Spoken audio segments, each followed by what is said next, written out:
תגידי, כמה קיבלת במבחן במתמטיקה? 99, למה כמה אתה קיבלת? מה? אני קיבלתי 24. איך עשית את זה? מה הבעיה? פשוט למדתי הכל עם אפליקציית GoMath. מה זה האפליקציה הזאת? נו, בוא תראה.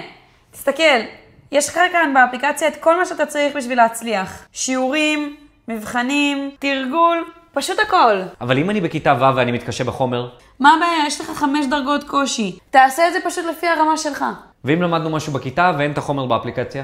אז מה הבעיה? אתה נכנס לא משנה לאן, לוחץ כאן על הדגל, אתה כותב שאתה לומד חפיפת משולשים ואין, ואז אנחנו מוסיפים את החומר לאפליקציה. ואם אני לחוץ לפני מבחן? זה הכי פשוט, אתה נכנס למבחנים, עושה קלאסי, בוחר איזה נושאים אתה רוצה שיהיו במבחן שלך, מה דרגת קושי, ואתה פשוט מתחיל לעשות מבחן. ואז אתה מקבל ציון, וככה אתה יכול ללמוד ולהשתפר. אחלה אפליקציה, אבל מה? זה בטח עולה 1,000 שקל. מה יש לך? אתה פשוט נכנס לחנות אפליקציות, מוריד את זה בחינם, מסמן שהגעת דרך שיילי ומקבל 100 מטבעות במתנה. מה יש לך? עכשיו אני מוריד את זה.